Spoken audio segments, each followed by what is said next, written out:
Hello hi అండి, welcome to చిట్టి stories by అను. ఈరోజు నాకు సడన్గా ఫుల్గా మ్యాగీ తినాలన్న క్రేవింగ్స్ వచ్చాయి. సో ఈరోజు మ్యాగీ డే అని ఫిక్స్ అయిపోయాను. Welcome to my Maggi story. నేను ఈ మధ్య కొంచెం ఫుడ్ హ్యాబిట్స్ కొంచెం కాన్షియస్గా పెట్టుకున్నాను. లైక్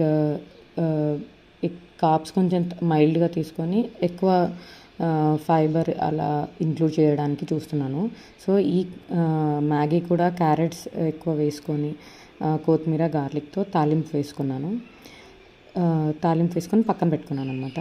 సో నాకు పర్సనల్గా ఒకటి అనిపిస్తుంది ఏంటి అంటే, మనకి ఏదైనా తినాలనిపించినప్పుడు కంప్లీట్గా అవాయిడ్ చేయడం కన్నా అది కొంచెం బ్యాలెన్స్డ్ వేలో తింటే స్ట్రెస్ ఉండదని.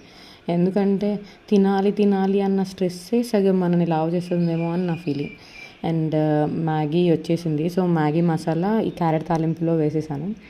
నూడిల్స్ సపరేట్గా కొంచెం వాటర్లో బాయిల్ చేసి పెట్టుకున్నాను. అండ్ వాటరీగానే ఈ తాలింపులో వేసుకొని టాస్ చేసుకున్నాను అనమాట కొద్దిసేపు. సూపర్ టేస్టీగా వచ్చాయి. అండ్ ఎక్స్ట్రా స్పైసెస్ కావాలంటే తాలింపులోనే వేసుకోవాలి. కానీ నేను మా పాప కోసం చేశాను కాబట్టి కొంచెం వేయలేదు. అండ్ క్రేవింగ్స్ తీర్చుకున్నప్పుడు ఆ ఫస్ట్ బైట్ ఉంటుంది కదా, సూపర్ అంటే సూపర్ ఉంటుంది. ఓకే బాయ్, మళ్ళీ నెక్స్ట్ వీడియోలో కలుద్దాం.